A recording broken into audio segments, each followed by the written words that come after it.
Yeah,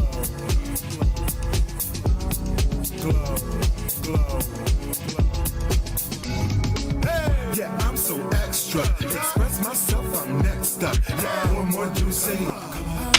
Coming up. Yeah. Come on now. Come on, stop me. Come on. You coming up. Good evening, everyone. Oh my, welcome. We are in the house this evening. The Hop series back for our weekly show, for our Tuesday podcast, and we are excited about tonight. We're excited to have you watching. So as you come in, will you do us a favor? Will you share this out, share it out so your friends and family can join on, because we have a great topic for tonight. We're talking about something that people just don't want to discuss, but it's very necessary. It is necessary for us individually to have what we're going to discuss this evening. We are honored. I'm April Anderson, and I am one of the hosts, and I am joined here by the lovely Morgan Harvey. Hey, Morgan, how are you? How are you?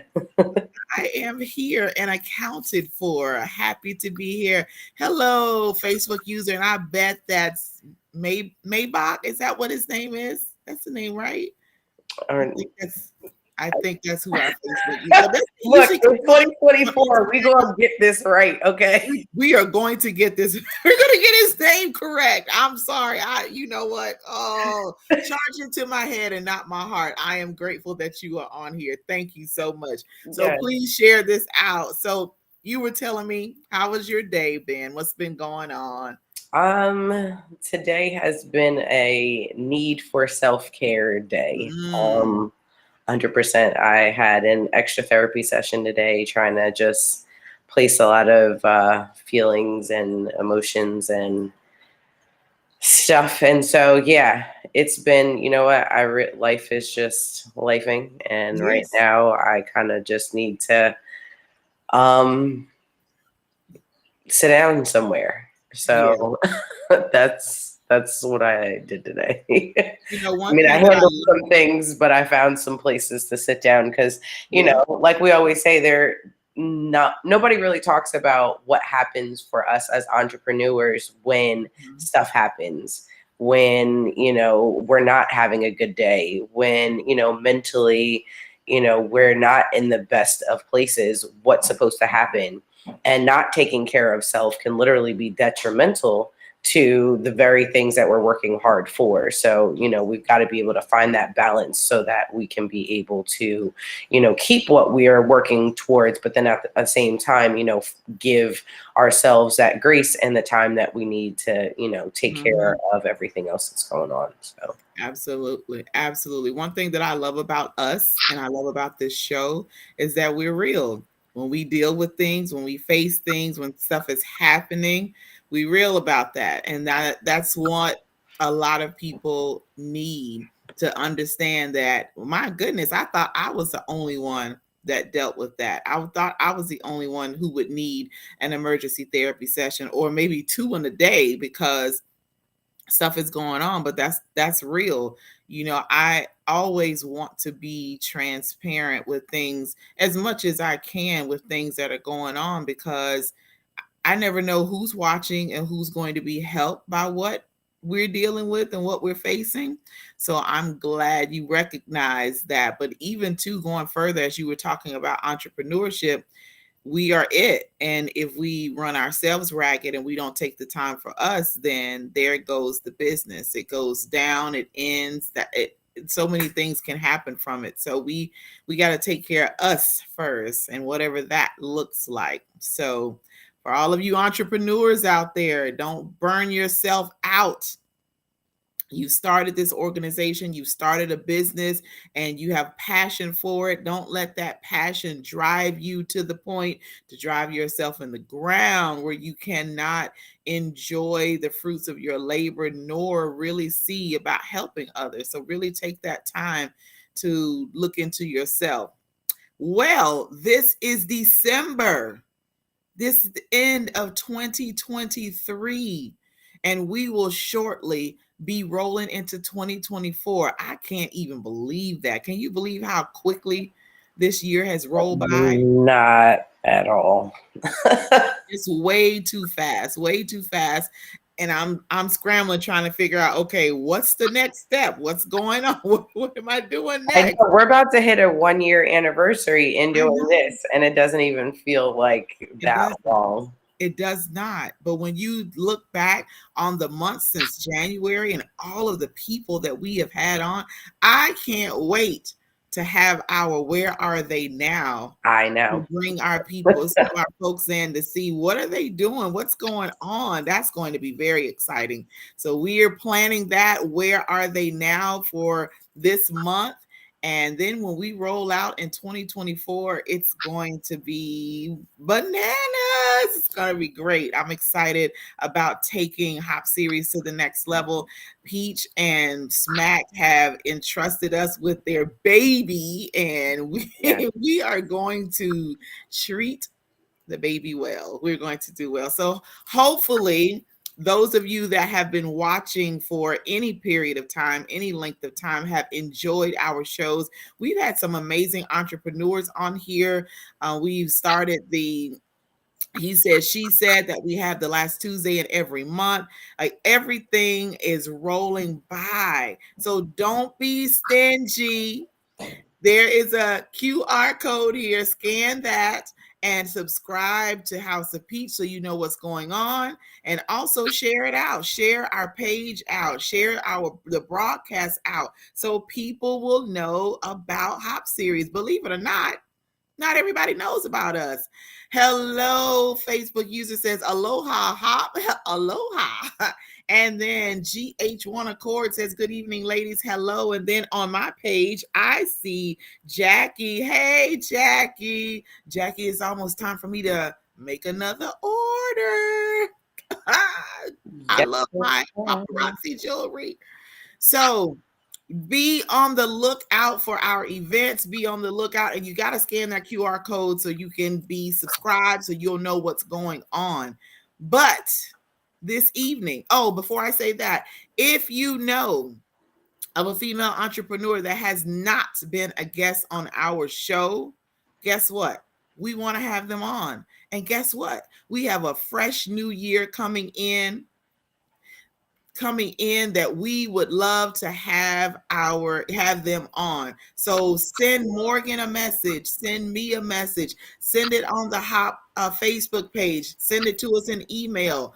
However you need to do it, we want to have them on. We don't know every female entrepreneur in the world, and it would be nice to have all of them on, but we won't know anything about them unless you share and say, hey, I think you need to be on this series. I think you need to get out there. I think you need to go on and share your story. We love to have that. You never know who's watching, who gets connected. You may find your next employees on here. You just don't know. You have no clue.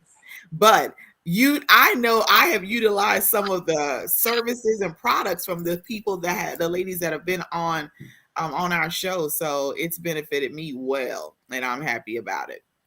But this evening, so our topic this evening is, it's boundaries, mental health, and the holidays. Boundaries, mental health, and the holidays. And we have a great guest coming on, but I'm going to let Morgan introduce our guest for the show this evening. Yes. So I had the wonderful pleasure of meeting this lady. I did a little TED talk about just food in general and mental health here in Wilmington, maybe a couple of months back. And I was just absolutely blown away at just who she is as a person, and the fact that she's got this extra amazing talent that she shares as well. And I'll let her share that with us. But our guest is LaShawn Waters. She is a therapist. We're going to be talking about the holidays today. We're going to be talking about boundaries that need to be set, whether that is, with family and or friends, or just in general, and how we can be able to cope, take care of ourselves, get it together. So this is obviously, with the the day that we've been having and everything that's been going on, this is, prime time and great conversation, for today. So Yes. welcome. Ooh, we're gonna get you're gonna get an extra therapy session today, and I'm gonna get my first one for today. Yes. I tell you, all my tips are hot, so I'm excited for today. Hello, welcome. Yes, thanks for having me.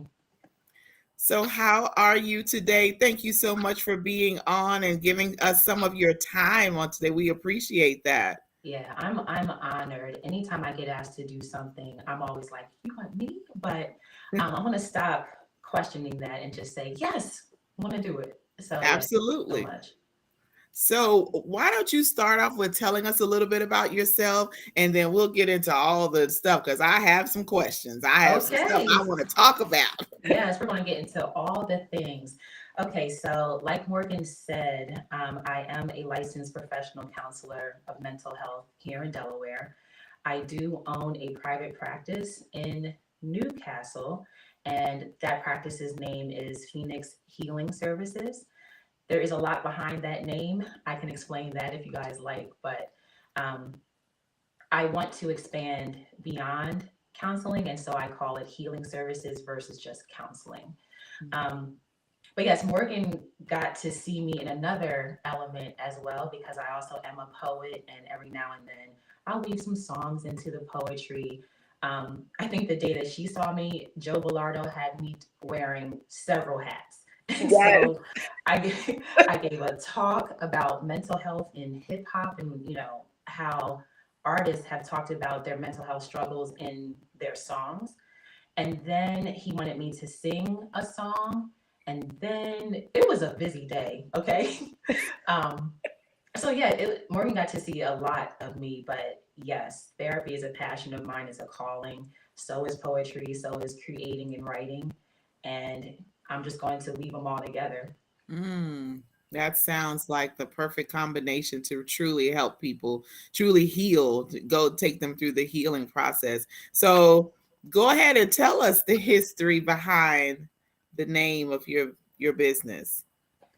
So I connect with the Phoenix, the story of the Phoenix, because that story is about literally rising up out of the ashes. And so the way that my new business came about was, the story before that I will save, but let's just say there were some ashes going on there. I was a co-owner of another facility, and we decided to split.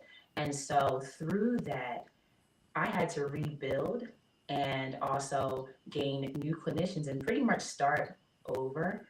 And so as I'm trying to spin this name around, I'm like, you know what?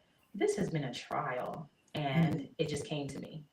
So yes, the Phoenix, I see each client as a Phoenix, and each clinician, I see them as a person that can help them, rise out of that challenge. So yeah, that's the short story of where it comes from.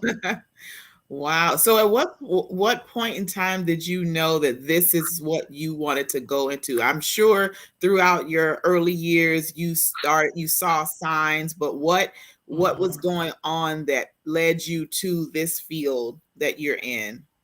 Yeah, so this is actually my second career. I used to be in human resources, and that kind of bored me, but I was interested in people's stories. And so eventually, you hit those milestone birthdays. I was turning 30 at the time, and I was like, you know what? I just need something different. But I always found that my friends would come to me for advice, and I was always this sounding board for them. And so I said, dang it, you know what? I might want to get paid for this. So I went back to school at 30, 31. And from then, there were just so many signs that this was what I was supposed to do originally. So it keeps evolving, but I always knew I want to help people turn their stories around. Yeah. What was that like, doing that career change? Because there's a lot of people that once they hit their 30s or those late 20s, making a mid-course correction like that, You know, a lot of people are like, oh, well, I should be somewhere else, or, you know, life has already happened. And, you know, so we feel like that's an excuse as to why we're not making it as fast as we should, or we don't even make it at all. Yeah, it was always coming. It was more of a timing thing. So I even knew when I graduated with my undergrad that at some point I was going back. And even my supervisor at the time was like, "You just keep saying you're going back to school." And I'm like, "Well, because I am." Now, Right. did it did it take a while? Yeah, sure. But I knew that I was going back. I knew I would be a counselor. I didn't know I would do as well as I did in the program, but it literally soared from then on. So I would say as soon as I made that first step, the rest was very aligned. Mhm. So it's safe to say that you had multiple confirmations that you were going down the right path. Damn. And when you Yes. get that, that makes you even more excited because, like, yes, I finally got it. I'm finally in the place. I felt that same way when I was in school. Like, when I went Mm-hmm. in my first day in clinical, that's when I knew, oh, yes, this is absolutely it. And here I am 18 years later, still in the field. And it keeps, like you say, you keep evolving, you keep growing, you keep learning and getting involved in new things and finding out new things. So it just makes it even more exciting. Talk about the importance of finding what it is, your niche, your area that just for you, and how you incorporate that when you are talking to your your I don't want to call them patients, but those Mm-hmm. that you're helping. Mm-hmm. See, this is a subject that I love. So, um, one of the ways I'm going to be expanding is in helping people find their purpose. Mm, Uh, what came up for me is that this, like when I began to be a counselor, it was fun. Learning theories and techniques was fun. It lit me up. It warmed me up, and so I just kept following that. So if someone else were to say, I don't know what I want to do, I usually ask them, what excites you, but also what frustrates you? Because you mm, can find what your passion is through what is ticking you off. If you mm, have that much passion about it, either angry or positive, that might be a clue that there's something there for you to maybe problem solve or explore. So, mm. yes, lately I am finding that that fire either way is an answer. It's a message. Huh, that's interesting because I have a thing that annoys me to no end, and it Hmm. has annoyed me for years. And it's Hmm. something simple. Like I'm a really big critiquer of when people write papers Come and on. the grammatical stuff, the punctuation, the spelling. Hmm. It annoys me when people speak improperly or when they write improperly. It's like, oh my God, are you not reading this? Does this make Hmm. sense to you? So Hmm. my kids, they grew up Yeah. like where I was constantly correcting them if they said something wrong or it didn't, the subject and verb didn't agree or it didn't make sense. And I'm like, really? Is that how we speak? And they change it like, oh my God, mom. Hmm. And you can't be that way. You can't talk like that. So that's something that frustrates me that I'm finding that and it's so bad because when I go places that have programs, instead of me reading the program to see who's on the program, I'm looking for all the errors. Like, oh, but I would have Yes. done it this way. I would have had this background, or I would have Hmm. done that. Oh, this is spelled incorrectly.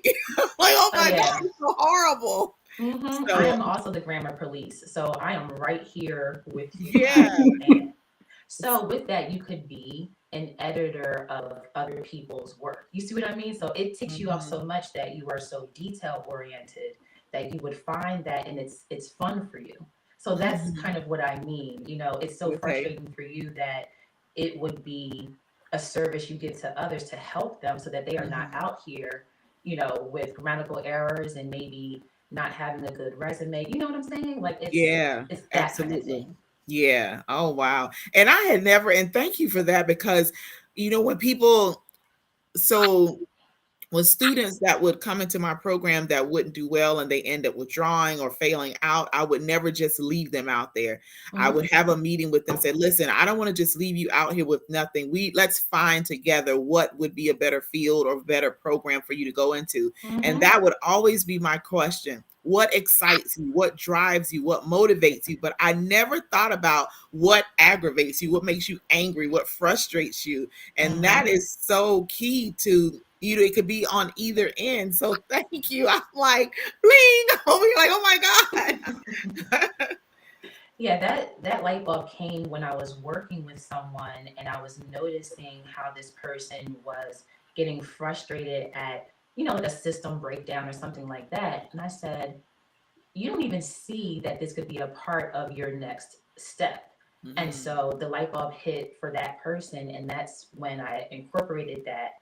It's not just what makes you happy, but like, yeah, what problem are we trying to solve that might help others? Right, right. Wow. Oh, this has been good. I feel myself turning around because today I was in a very somber mood today, Mm-hmm. and not really pinpointing it, not understanding like why am I feeling like this today? I've been good, but now Mm-hmm. I'm feeling lifted because new information to help me. So, Oh, sure. Morgan, are you feeling a little lifted? You should be feeling a little lifted right I'm totally fine. I mean, that's kind of how I look at most things. You know what I now. mean? If something is frustrating me, it's like, how can I turn this into something that's going to make money? Or if something is Mhm. lacking, but I think it is good to pinpoint or be aware of those things so that you can be able to turn it into a positive, because if Right. you don't, you can let that go into a rabbit hole. You know what I mean? That Mm-hmm. very small thing can turn into the lack of allowing someone to even have their autonomy, because now we're just so wrapped up in how they're saying something, or how they're doing something, that we have lost sight of even just what the person is saying in general. You know what Yeah. I mean? Sure. So I was like, I feel you wholeheartedly on that. See, you learn something every day. It's just a little bit of information, but I'm going to look into that because I do enjoy editing things and Mm-hmm. critiquing and saying, well, why don't you try this or that or do it this way? These words need to be changed. So, I like that idea. So I want to explore that a little bit more. Great, Yeah. you can edit my blog. Absolutely. I would love Exactly. to. I would love to. Look at there. Mm-hmm. We're There already you working it go. out.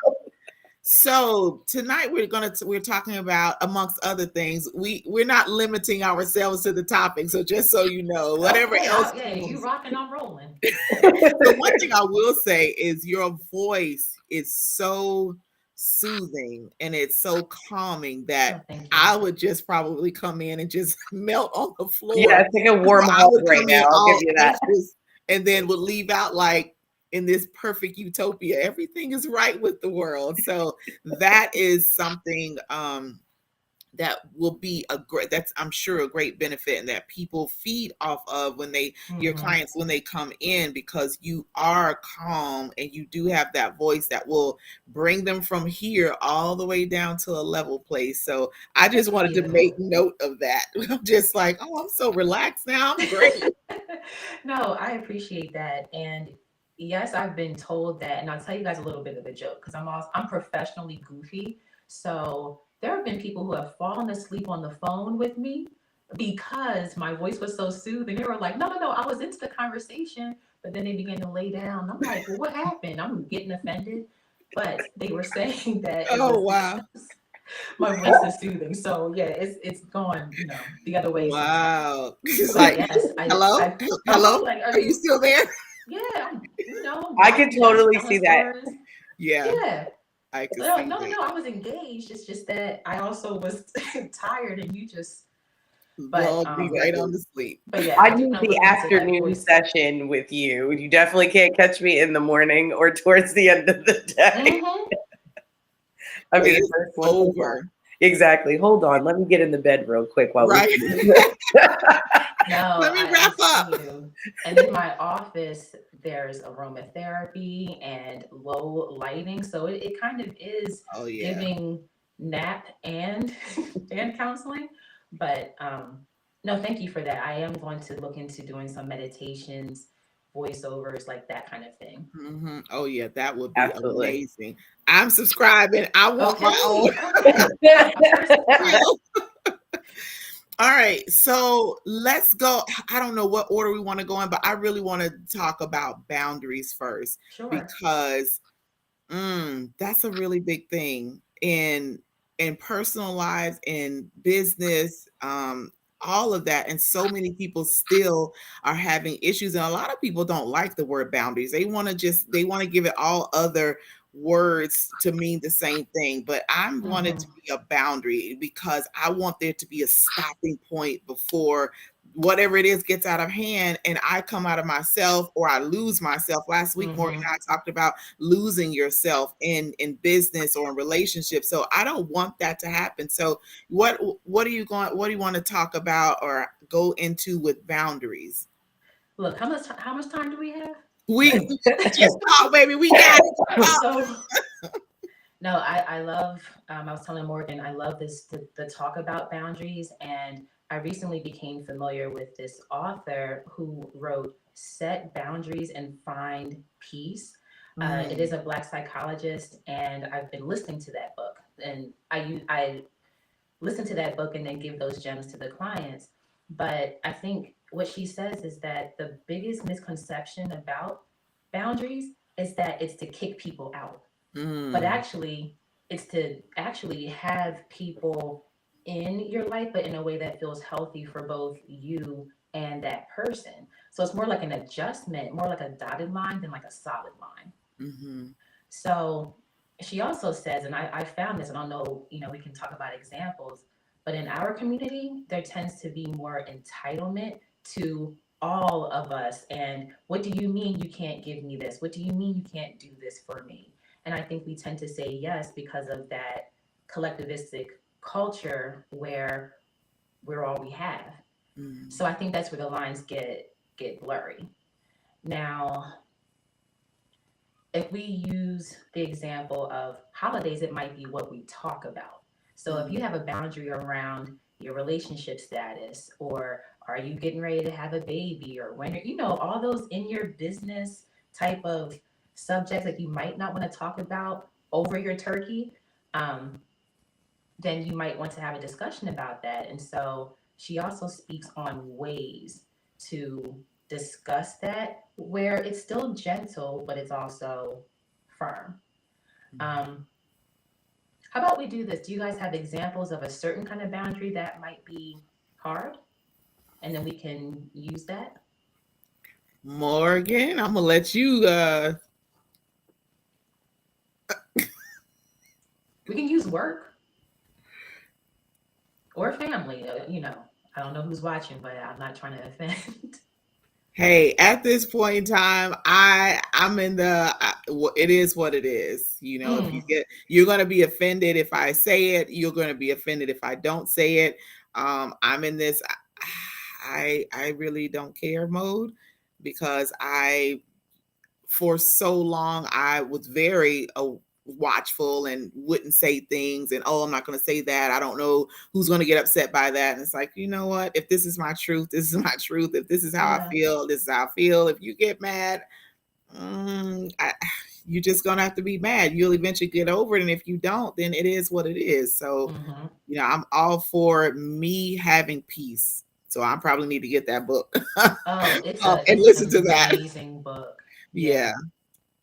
Yeah. Um, Morgan,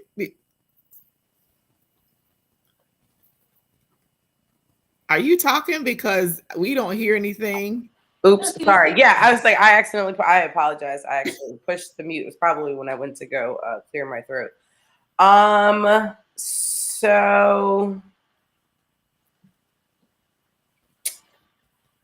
let's see. I'm like, there's like so many that come that come to mind. Hmm. But I was like, when we're talking about the holidays anyway.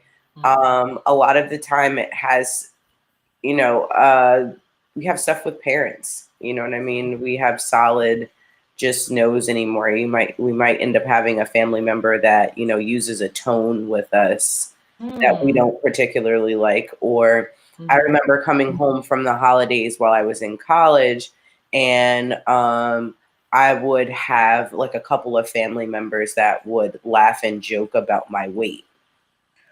And and it'd be like, so I'm like just coming up with Mhm. stuff, but I was like, that's something Mhm. that I know I didn't necessarily know how to handle at that time. And you're right, when you're in that position and you don't know how to handle that, boundaries do seem more like something where it is to keep someone out.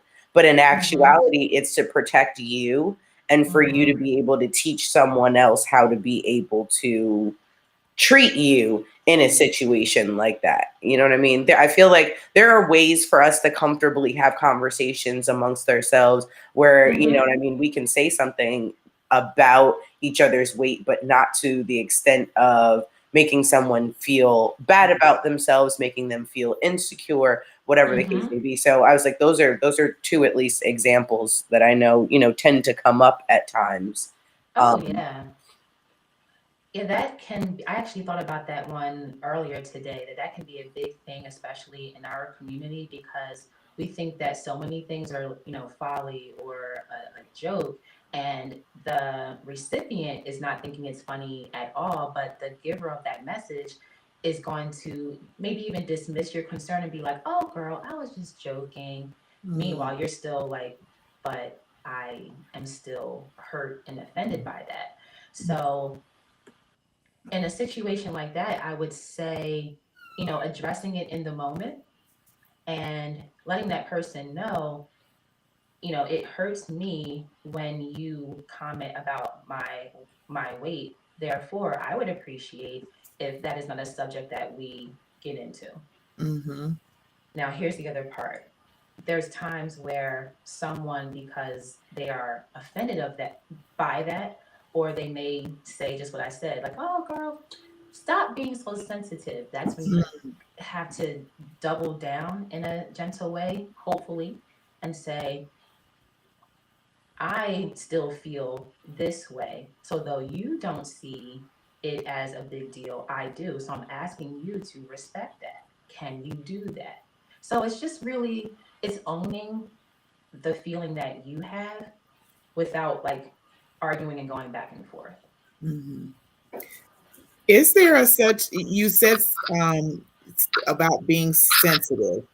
Is there a thing of being too sensitive, or because I'm that way. Well, I am that way, and I was even worse before I became a little bit more confident in me and did some work on myself. Mm-hmm. I was easily hurt by things, and I still deal with that some, where I don't think people mean something by it, but Mm-hmm. the way that I perceived it and how it made me feel. And so my inclination and my reaction to that is to retreat and to Hmm. just seclude as opposed to doing that. So is there a thing of really being too sensitive, or is it just my makeup and how I am? And could it be from, what I dealt with in my past that still Mm-hmm. hasn't been resolved? Or but is that really something that you hear people say that, "Oh, stop being so sensitive." Is that valid? So, in the therapy world, we don't place judgment on someone's feelings, even if I can see that the emotion someone is feeling might be more elevated than a typical time. We would still say, okay, well, that hit a nerve for some reason. So, what does that mean to you? So that's like me, the therapist. But I would say there are definitely reasons that someone is, I guess, more almost like raw to the touch, and that can be because they had a critical parent growing up. Maybe they were bullied. Maybe they are not assertive. There's all kinds of reasons that someone might be quickly offended. It Mhm. could be a history of being, I guess, addressed in a verbally aggressive way. So now these days, when they can speak up for themselves, they are just, calling things out left and right. So Mhm. it really depends on the person. Okay. I wouldn't say too sensitive. I would, me, the therapist mind would say, I wonder what is going on with this Mhm. person that this comment did this and what is that Right. about? Yeah, they typically say like if you're hysterical, it's historical. So Ooh. you got to go back a little bit further to see why you were getting such a rise out Mm-hmm. Yeah. of sometimes even the smallest of things.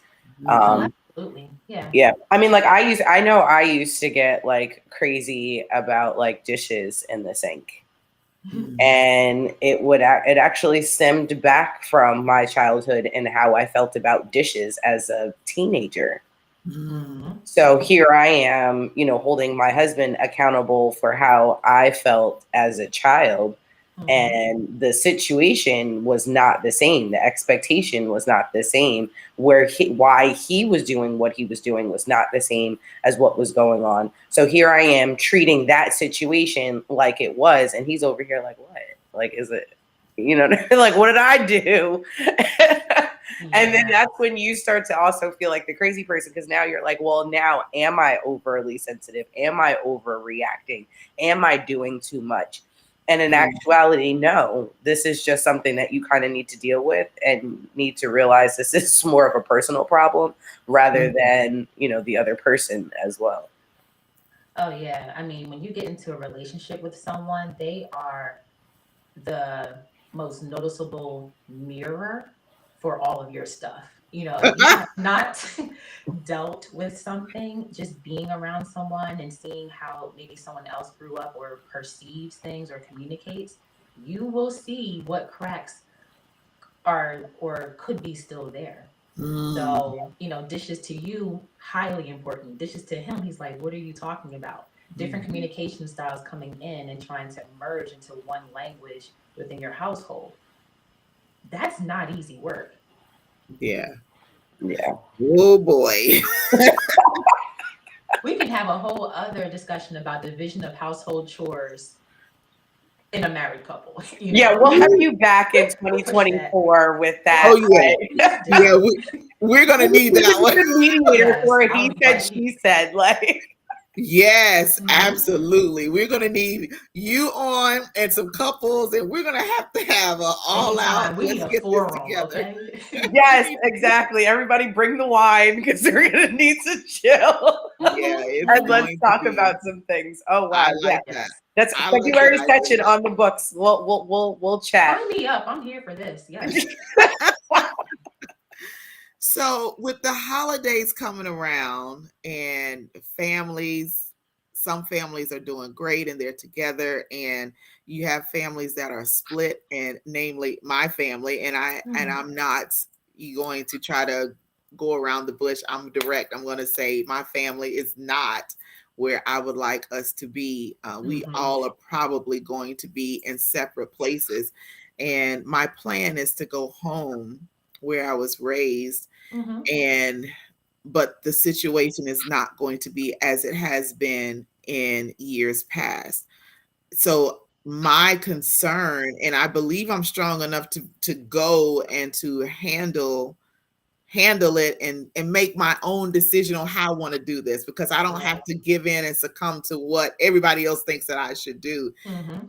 and then not feel guilty about it. I know this is what for my peace and sanity and for things to not get crazy, this is how I need to do it. I'm coming, but I'm Mhm. coming on my own terms. Yes. How do you navigate that if you have family members with very strong personalities, because we all do in Mhm. my particular family, but I want to make sure that I don't remember this holiday or this season as the worst ever. I still want it to be pleasant. So how do we go through that? How do families go through that and deal with that? Yes, the holidays are so triggering for so many reasons, and you hit on, I want to say, like three of them right there. Um, I think there's so many expectations that really mess things up, and so we are all in this play where we're looking at what is supposed to be versus what we need it to be, or how we adjust it so that we have peace, sanity, so that this holiday cheer actually feels cheerful. um, and so I would say to really manage expectations and to understand that there's an ideal that is put out there, but then looking at the reality of things and trying to work within that. But then with your family members, that is where that boundaries conversation comes up again, because, you know, perhaps you're getting pressure from them and they're saying, well, we want to do this and this, and don't you want to stay at so and so's house? No, I do not. I want to get a hotel and kind of come and go as I please. Mhm. So it is in finding something that you can say around that that still honors what the family is trying to do, but where you stand strong and say, for myself, here's how I'm going to do it. Mhm. They'll adjust. Maybe not year one, especially if this is a new thing that you're trying. But though I wrote this on my Facebook page a few weeks ago, the people who are offended by your boundaries, that's your answer. Mm. So Wow. it's not to be harsh, but it is to say that we have these expectations and many people do, but we have to break out of that because some traditions are forced and they're not even fun anymore. Mhm. Yeah. Yeah, absolutely. Absolutely. Well, how do you deal with the disappointment?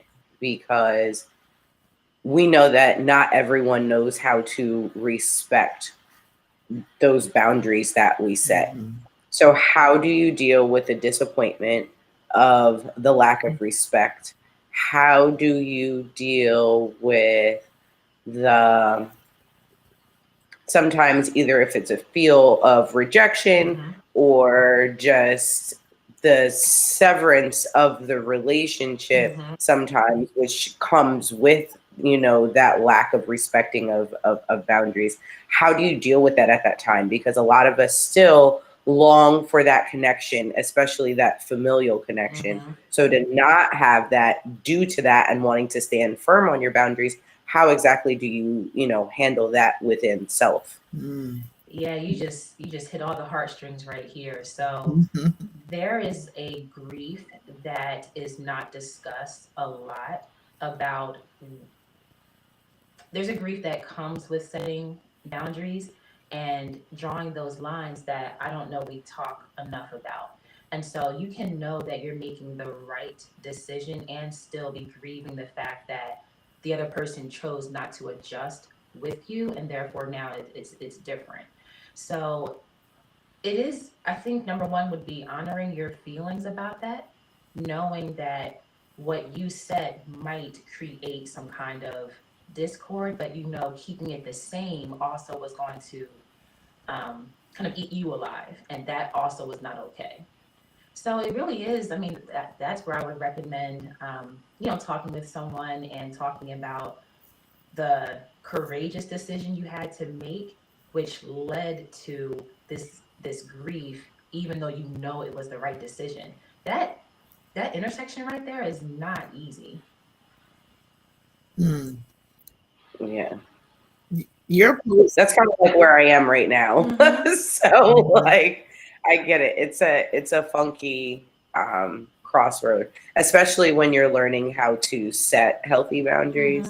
Mm-hmm. When you haven't necessarily, been taught that or even seen that growing up. You know what I mean? I think a lot of us women, we see a lot of not honoring our boundaries or Yeah. not doing healthy setting of boundaries, especially when it comes to whether it's familial relationships or even romantic relationships, Mm-hmm. in that we allow a lot of things where we wouldn't normally, or we haven't given ourselves the space to really get to know ourselves Yes. enough to feel like we can protect and or speak up for ourselves, or just say, hey, no, listen, I don't like that. We kind of just go along with it. Or we've got our parents or grandparents philosophy Mm-hmm. of sweep it underneath the rug, Mhm. or let's not talk about it. But it's unfortunate because it is that these times Yes. that these come up, and if it's not the boundaries and people a lack of respecting them, Mm-hmm. then it's also trying to deal with the loss of people. Yes. and what that brings with it. So it's like you're either losing people by choice because that's what's going to bring you peace, or it was an involuntary thing, an actual physical loss, where now you're longing for that relationship that you literally can't even reconnect due to death. So can we speak on that? Because I know that for Thanksgiving, I was like, that's a lot, but even Christmas, it's a lot bigger. And unfortunately, I have a lot of friends right now that have lost parents in the last like 2 weeks. Oh, okay.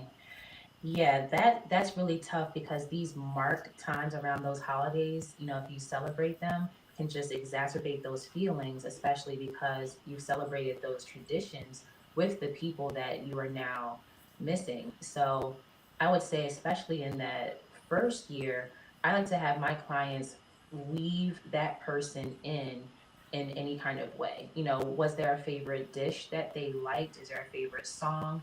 Like, they're not here in the physical realm, but how can you include them as you are also accepting that you can't access them the same way? So it's like this person is not erased from your memory at all. And depending on what you believe in, they could still be accessible, but I won't go there right now. But what I'm saying is, yeah, it's tough. But yes, I would say including that person,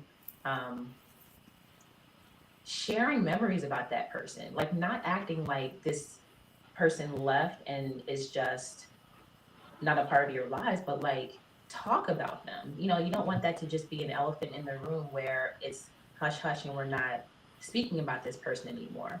So, as far as losing someone to death, I would say those tips. As far as losing someone that's still living, I would say, I hope that that person you set a boundary with would, if they don't adjust immediately, they adjust eventually so that something can be rekindled. Um, but if you lose certain people along the way and you are standing strong in that decision, maybe that's what needed to happen. And that's not tough to it's not easy to swallow, but it might be the case for this season that you're in your life right now. Like maybe they can't come with you to the next chapter.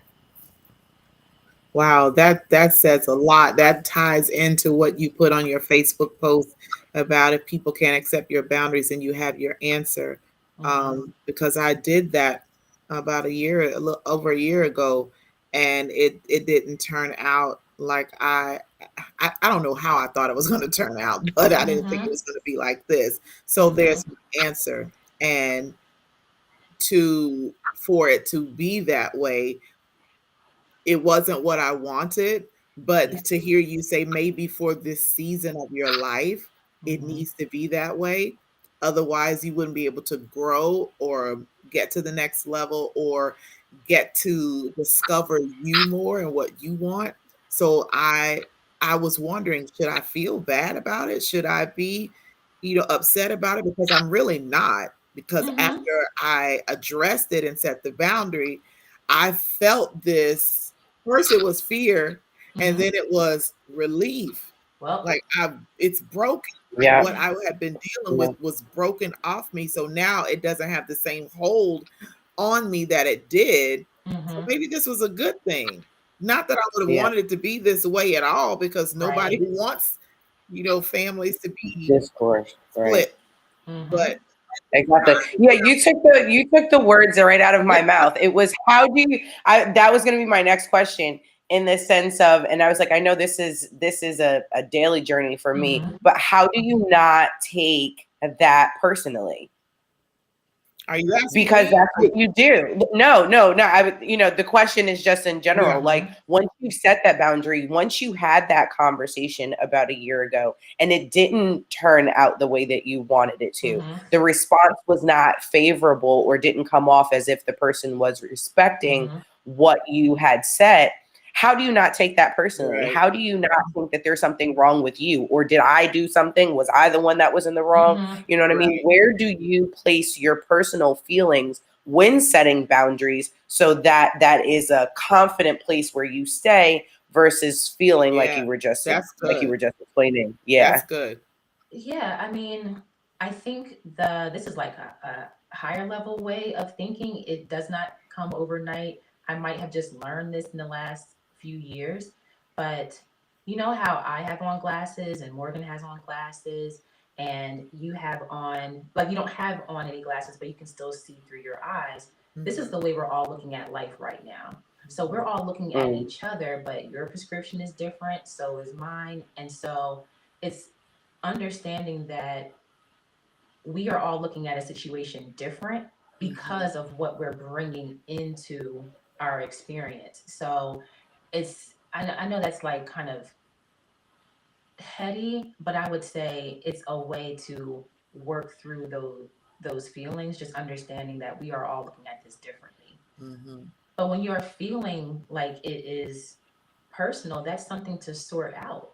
Mhm. So it's not to ignore it or to be like, I should look at this in this higher level way. No, honor it. You still have to Yeah. work through that and still grieve it and still feel your feelings about it. Mhm. Yeah. One thing that I was glad I didn't get into was thinking, well, maybe I was wrong. Maybe I had it Mm, wrong. Maybe it was me, but it wasn't.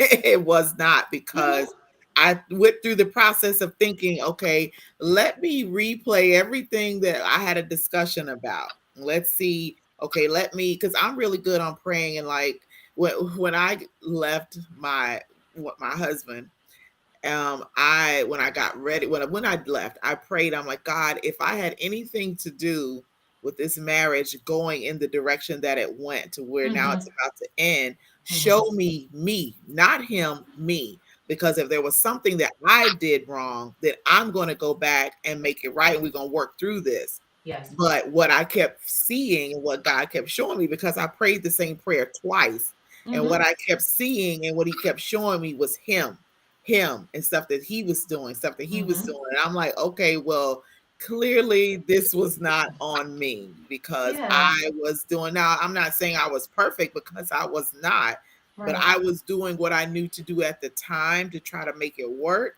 And Hmm. he just had it in his mind. He was just going to do what he wanted to do. Okay, well then let me free you so you can do what you want to do.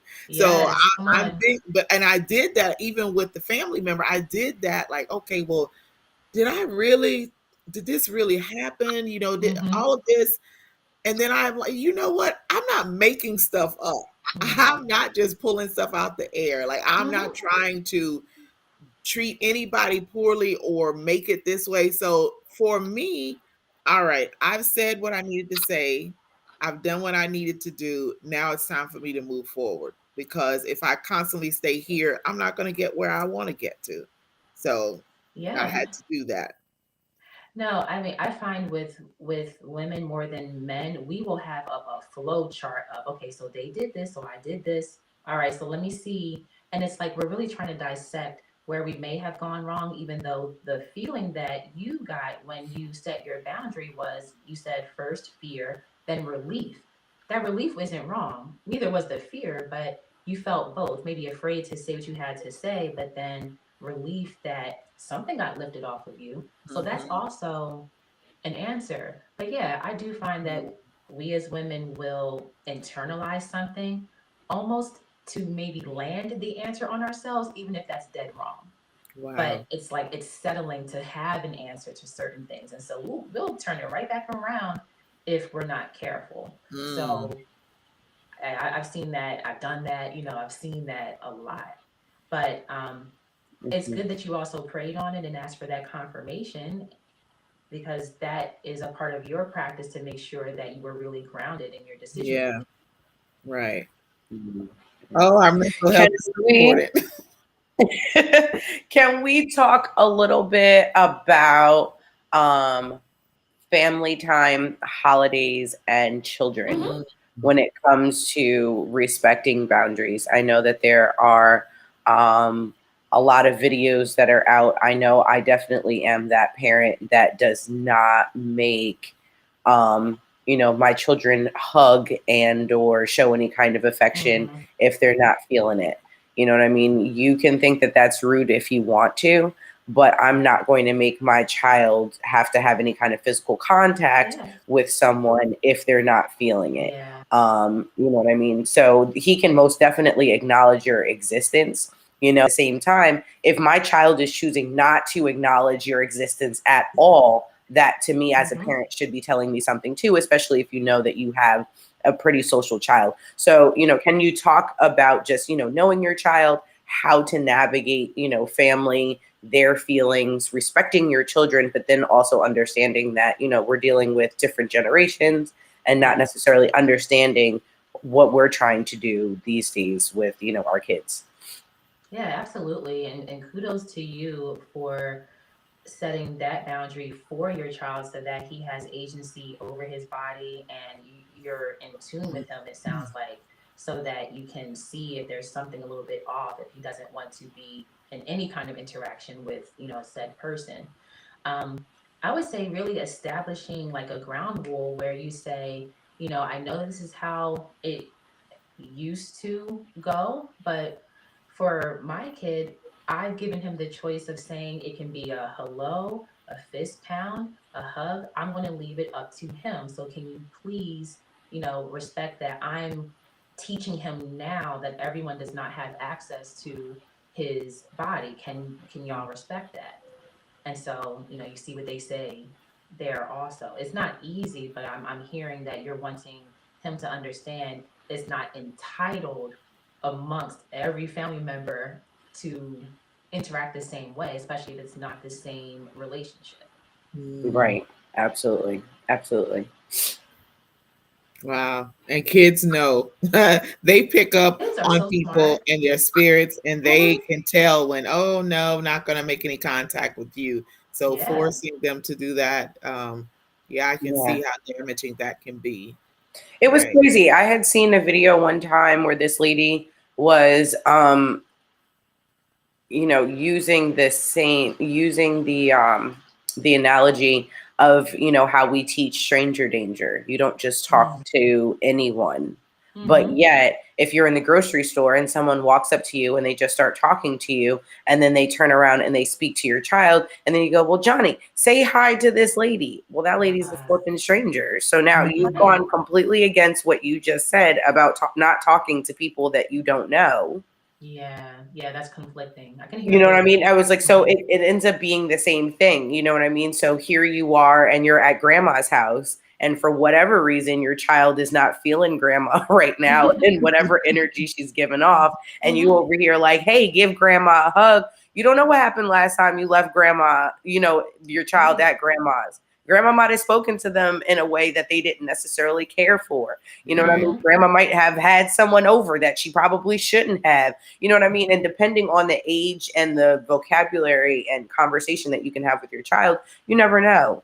So, you know what I Absolutely. mean? To push those things and to, you know, be in tune to these holidays, that's just something that I think I'm just a little sensitive about when Sure. it comes to children because, you know, at this time, they kind of get lost in the sauce. We get Mhm. so much into, you know, family and, you know, what we're preparing in the kitchen and entertaining other people in the living room that the kids, Mhm. they kind of just go off to themselves or they're Yeah. around other people. And so the protection that we would normally give or attention that we would normally give isn't necessarily there either.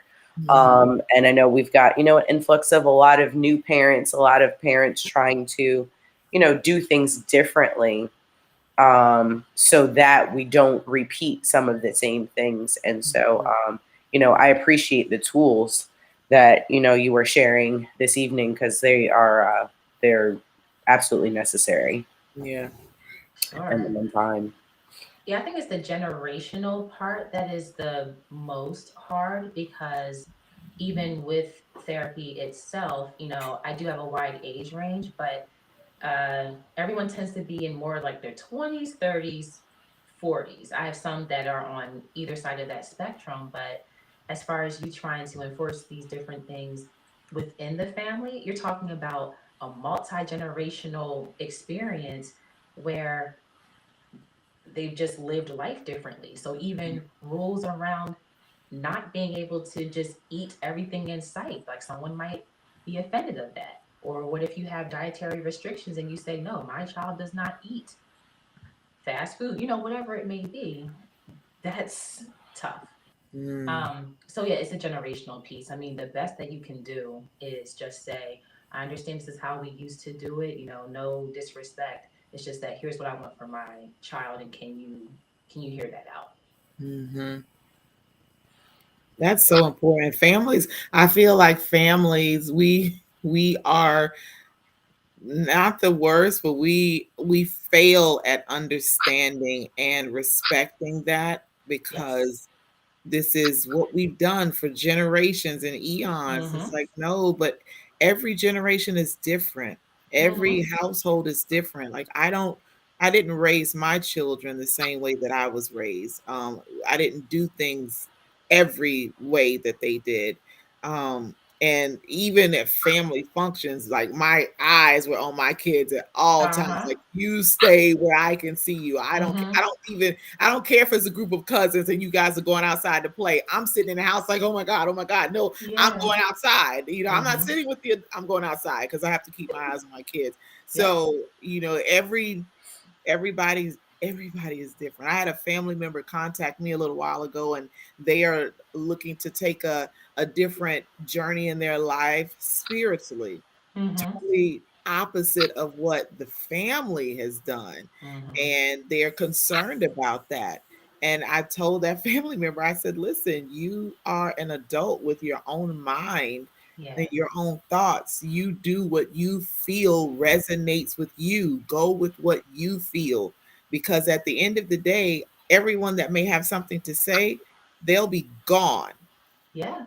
And then Well, if when they're gone and you have done what they wanted to do when they're gone, you're lost because you've done it their way. So set that, no, this is what I feel that I need to do for me. And if you can't accept it, let's just agree to disagree. This is your Yeah. opinion, which you are welcome to. And this is Mm-hmm. what I have to do, which I feel good about. And that I know for years I would always go with what other people thought I should do. Oh If they yeah. felt a certain way and it really wasn't what I wanted to do, I would do it anyway because they said it and they felt that way. And I would be sick to my stomach doing it because it wasn't what I wanted to. So now it's what I want to do and I'm happy about it. And if I don't want Mm-hmm. to do it, I'm not doing it. And exactly. respect that no. If I give Yes. you a no, no, I am not doing that. Don't try to force me because then it's not going to go well. I'm not going to get out of character or anything. Then I Mm-hmm. need to back up and separate myself from you if you're not going to respect that because where I am, this is what I need. This is the best for me and my mental health. Mm-hmm. So I Right. don't end up in an orange jumpsuit going Absolutely. And no. most people have their own moral compass. You know what I mean? Right. Yeah. Whether it's right or wrong, most people have their own. But at the end of the day, as we like to say, it's only you who's going to be standing at the pearly gates. Yeah. What you chose to do, Mhm. I'm not going to be asked about. I'm not Yeah. going to be held responsible for. Mm-hmm. So at the end of the day, it shouldn't matter what I think about your walk for the simple fact that I'm not going to be held responsible for it. Like, Jay-Z has that saying, what I eat don't make you, you know Oh. what I mean? Like that's exactly what that is. So, being able to once again not take someone else's decisions personally, Mm-hmm. or I that's something that I know I've dealt with big time. It's making a decision and then someone making my decision about them or Mm. taking Yeah. offense to what I've decided. And, or then been like, you weren't thinking about me. You're absolutely right. I wasn't thinking about you. I Right. was thinking Right. This about did not me include when you. I made this Mm-hmm. personal decision. You know Right. what I You mean? were not in the equation nor being considered. Okay. Exactly. And guess what? Yeah. I did that on purpose because it wasn't about you. This wasn't an us kind of situation Yeah. for me to consider. This was a me. And how do I want to handle this? What do I think about this? And then you've got Mm-hmm. to be able to stand steadfast on that, regardless of what someone else thinks. So I love that. I love that analogy that you gave when it comes to like prescription, because you're right. We are looking at different things through certain lenses, but you also have to be able to have that that thing on the inside that can allow you to be able to discern certain things. You know, like right now, I can look at both of you and there are things that I can see on you that you can't see for yourself, excluding the fact that we're looking at a camera. You know what I mean? Yeah. Like I can see things on the top of your head that you can't physically see because your eyes can't literally go up that way. So if I am for you, if I'm in your circle, if I'm supposed to be someone speaking into you, if I'm like, girl, you got a huge lint ball on the top of your head, you should be able to trust that what I'm telling you is about you and it's for you. But then at the same time, you can be able to address that, but that doesn't change what you think about yourself, or even the fact that you think that I think that there's anything wrong with you, or that you're any, more or less inferior than just the person that you are. You know what I mean? So being able to hear what other people have to say, and in the words of my therapist, deciding whether or not this is something that you're going to allow to bounce off of you, or are you going to take in. That's where your boundaries lie. Your boundary is, this is something, no, it's like a windshield. I'm just going to wipe that off and let it keep going. If it's something that honestly is something that you can consider, then go ahead, let that in, and then figure out what you're going to do with that piece of information. But you have to have that discerning spirit, because, and I think that that's sometimes where we lose it too when it comes to family, because of those familial ties. We're more bound to listen. We're more bound to try to please. We're more bound to try to placate, to try to keep peace, to try to keep respect, whatever the case may be, just even someone else's feelings, instead of just steadfast in, what we're trying to, achieve. Yeah, I mean, as a former people pleaser, that was an aspect that I had to learn.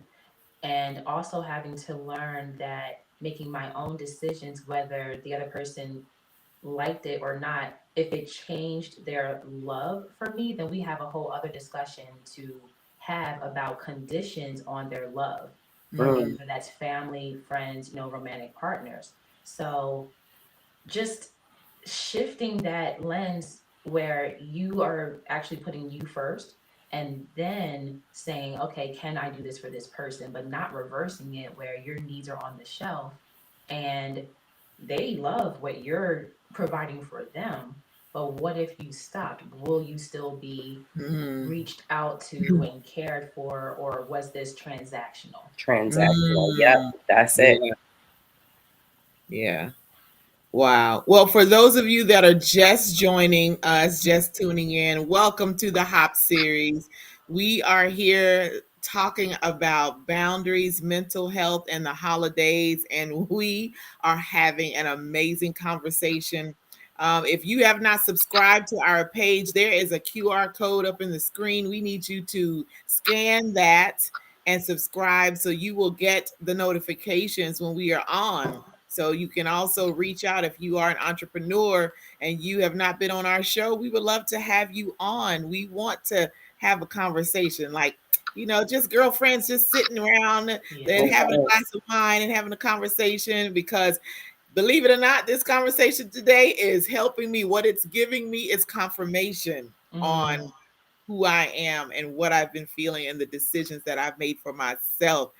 And that I've been waiting for years to get to this point. And you were talking about the people pleasing, and Dr. Veronica Johnson, she teaches a no sabotage class where she goes over the 9 different saboteurs. Really, there's 10 if you count the judge, and she teaches it to where we can connect where the root is and why we are the way that we are. And being a pleaser was one of my top ones in the beginning. So I took the class the first time in September of last year to find out that pleaser was like at the one of the top ones I had, but it was trying to make everyone else happy. And I wasn't myself because I want to be good with everybody. Right now, I'm in the ruffling feathers mood. I don't care if I ruffle a little feathers. There you go. This is what I want to be, who I'm supposed to be. I want to be who makes me happy.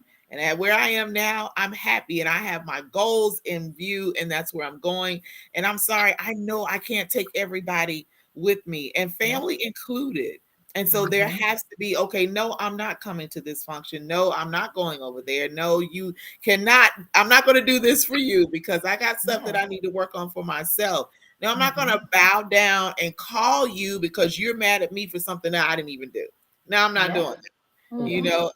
I'm going to enjoy my life, live my life, and move forward. And I haven't skipped a beat. Now, has it been perfect? No. I've had my trials. I've had things that I've had to deal with, but I choose to look at them with different lenses, with the different prescription than before. So y'all, nothing is wrong with boundaries. Nothing. Yes, your mental health depends on it. And in this holiday season, we have to, because I don't want to see people fighting and families being even further destroyed because, folks are not doing that. They're not setting those in here. This is as far as I'm going. I'm not going any further. Yeah. No, that's exactly right. I know I just met you, but I am proud of you for, Thank you.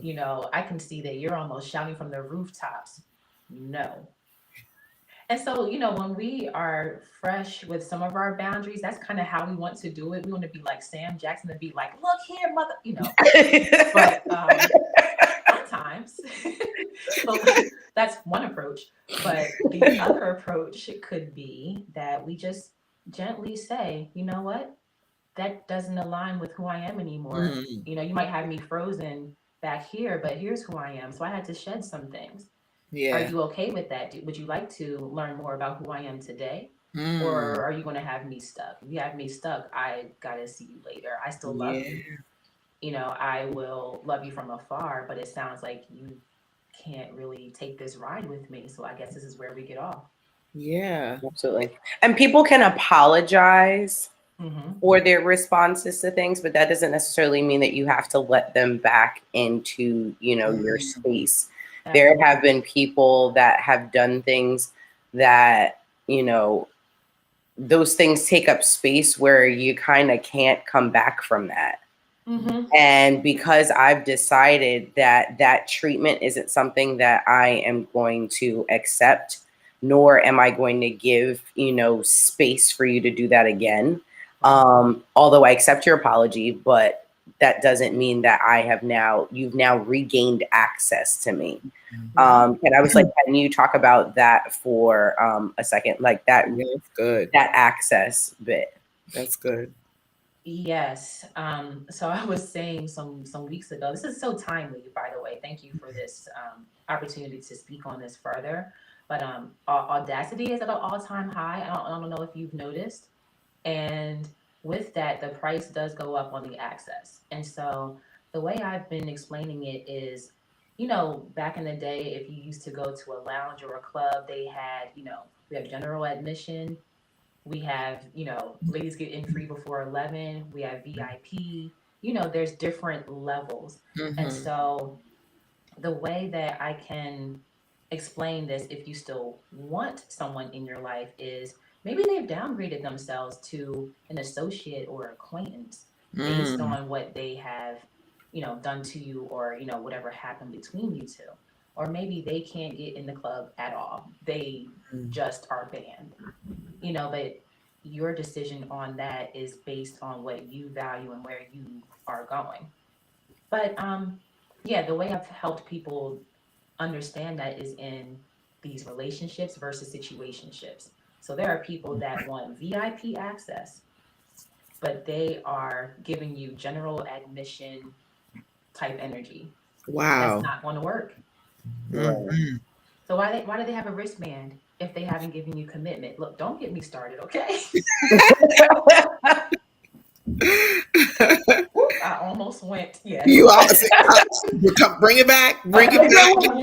You will be back. Like, okay, y'all. Oh, absolutely. Her on the calendar. Okay, we know she'll be back in February. I would just put that there now. Oh yeah, got to go ahead and get your calendar together. Okay. I almost went overseas just now. Okay. Yes. Actually, she was just overseas as well. Oh. Yes. I was like, look, tell them a little bit about that real quick.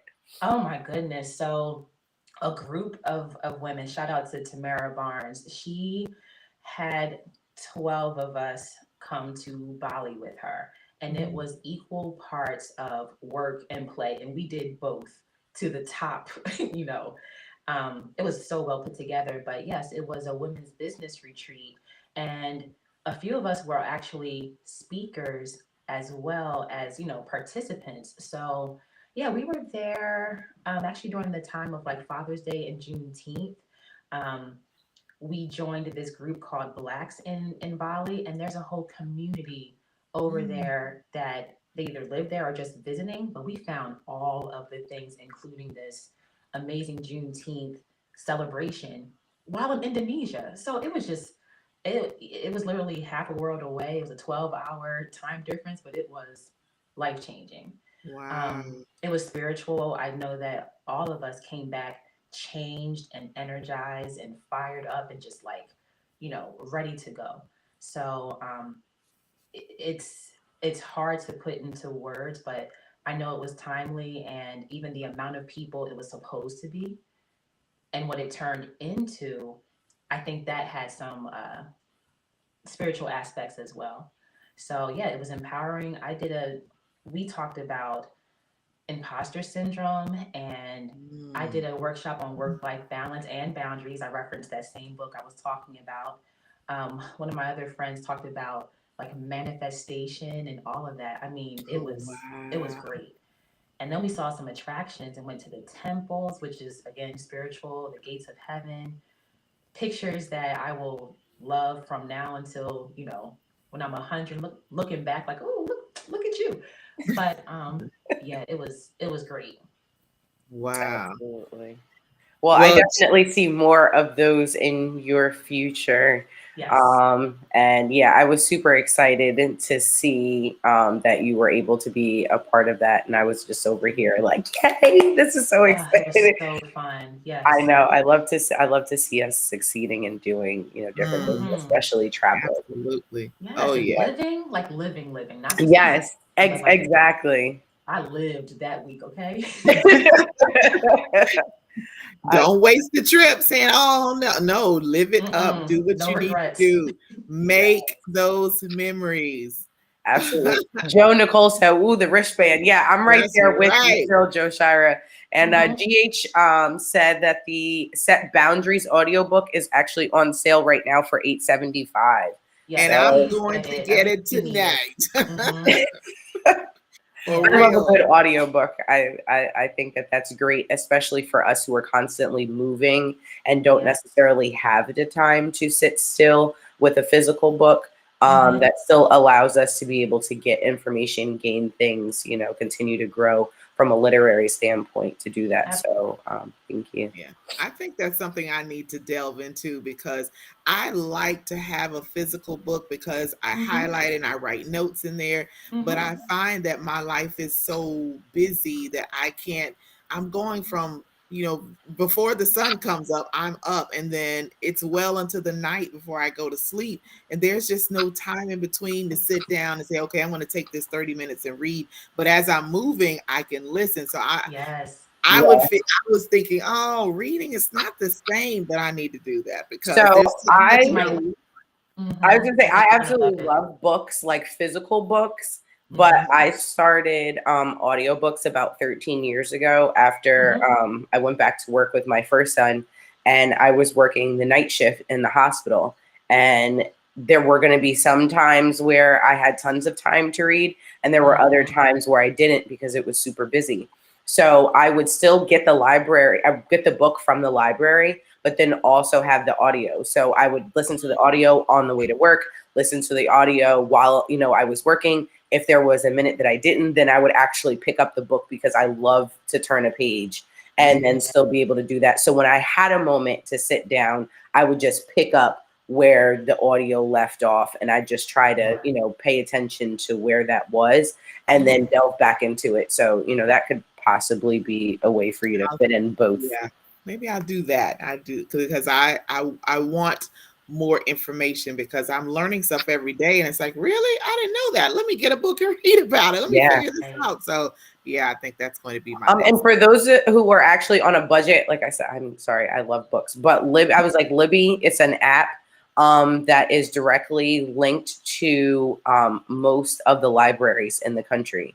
So you can go there. And so instead of paying for like an Audible subscription, you can actually go to Libby, download your library card, and then you have access to all of the audiobooks that are in your library's reference to you for free. Yeah. Libby? Libby. I'm writing this down. I want to say it's double-BY. Okay. Yep. I was like, I'll shoot you a text with what it looks like. Yeah. Yes, because I've been with Audible for me years. too. Yeah, I got you. Yeah. I'm all for that. Mhm. Well, look at the time. I know. So Time flies when you're having fun. You know 100% that you will be back on our show. Yes, And Morgan has already said February. So plan for February. Sure. We're going to have an amazing topic. We're going to delve into we're going to bring it back for He Said, She Said. Yeah, wait. So at least twice. He said, she said, so she can be a mediator. We got to talk about those gender roles and things. But I definitely heard that that transactional love, that needs to be a whole thing. Okay. Yes. Whether yeah, I was like, whether that's like, you know, relationships or even when it comes to parents, because I know a lot of us, like you were even saying, in I'm sure the age ranges that you're dealing with, a lot of us are unlearning a lot of the childhood trauma, a lot of the things that our parents have taught us. So even in that space, being able to, you know, get a grip on some things, I think would be beneficial for us all. Yes, whenever you both need, I am there. Count me in. Thank you. We have definitely enjoyed having you on this evening. So wow, what gems of information that you have given us. I'm going to be selfish. What you've given me tonight has so blessed my little heart. I'm just like, yes. So thank you for that. Thank you for giving us not just giving us the textbook, because I had a therapist once, right at the beginning of COVID. And I really started then to really deal with some things in my life, and little 90-year-old man. And, you know, it was during COVID and everything was on the phone. And I felt like I was just talking to my grandpa or my uncle. And I would get off like, oh, that was nice. But nothing was changing. Nothing. Yeah. He's so sweet. And he told me, he's like, I'm 90 years old and my wife, was 80 something, and they both were still practicing. And I'm like, oh my God, they connected me with you. Right. That's not packaging, y'all. But he didn't have what I needed. Somebody that was going to be real with me and not pacify me. So here I am, and you're giving me information to say, okay, you are on the right track. You are doing what's best for you.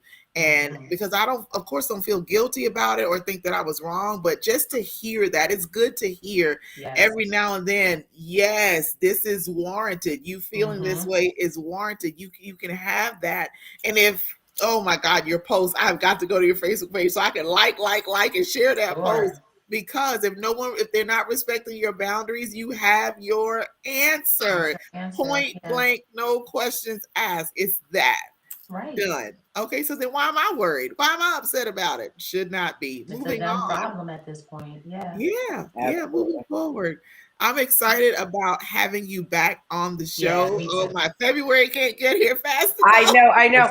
Give them your social media so that they can be able to follow you. She drops a lot of amazing gems. I know I've been recently in her inbox like, "Ooh, girl, look at you, a fly on the wall." Oh my God, yeah. Yes. Okay. So I have a couple of pages, but I'll give my business one first. Okay. So it is Phoenix Healing Services. That is on Instagram. I recently, this is like my biggest joy right now. I joined TikTok, and so I'm going to start doing more videos and tips on there. So on there, I am spiritual therapist 444. Let's see what else. So yes, if you look up Phoenix Healing Services, the IG will come up, and that's actually my website as well. If there's someone that is wanting to get counseling services, that's the way to reach us. Yeah, I think that's it. I didn't even talk about how I'm also an author. We will push that also, but We're gonna get Yes, all yes. of that. They'll just have to come back for part 2. Yes, Exactly. come back for part 2. Absolutely. So go follow LaShawn, check her page out, her business. If you need services, you do virtual services. I sure do. Okay, It can well, go there anywhere. you are. Yeah. You don't have to be in Delaware. You can be anywhere. How about Mhm. that? And Mhm. get the services that you need. And just make sure you don't turn your camera off or lay down, because her voice is going to absolutely put you to sleep. Because I'm like, oh, wow, I'm In so the best way relaxed now. possible. Right. Exactly. You grab your coffee and get ready to do some work. You know Yeah. what I mean? Mhm. No, don't grab your coffee. You need to grab your Alive. I'm trying to get Yes, people yes, to understand. You need this Alive, these superfood vitamins. You need that Ooh, to keep okay. you going. Shoot me that link too. I love new products that are for wellness. I got you. Okay. I will send you the link. Absolutely. So y'all, thank you so much for joining us this evening. We know without a doubt that you enjoyed what you saw here tonight. So please share this broadcast out. Subscribe to the page. We're on every single Tuesday, unless we say otherwise, on Tuesdays at 7:15 p.m. Eastern Standard Time, 6:15 Central, because that's for me, I'm in Central Time, and then 4:15 p.m. on Pacific Time. You got your covered anytime you want us, and you're able to go back and view the show and watch it again. We don't delete it. It's always there. So you're able to do that. Go on to House of Peach page, Morgan's page, my page. You can see all of our previous shows. If you're a female entrepreneur you have not been on, hey, come on. We want to have you on. We want to spotlight you. We want to talk about it. We want to hear all of the great things that you're doing. We're not stingy. We're not shy by no means. So we want to discuss it all. This is a no judgment zone. We want to hear everything that you're doing, and we will you get connected with somebody that needs your services or needs your products. We're going to get you connected. All right, we're going to sign out, but until let's see, what's next week? Oh yeah, it's not Christmas yet. What do we have? Like No, almost we got a couple, 2 more weeks. Two more weeks. I can't believe it. 3. Oh, Well, not 3. ready. Yeah, I was like 2 more for us, and then so 3 till Christmas. Yeah. Yeah, Mhm. I'm not ready. I'm definitely not ready. I'm still trying to understand that it's December. It's December already. Like, wait a minute. It's not processing. However, it is what it is. All right, y'all. We're going to sign out of here. LaShawn, thank you so much for coming. It was a pleasure to have you on, and we will have you on again. All right, y'all. So until next week, see you later. Bye.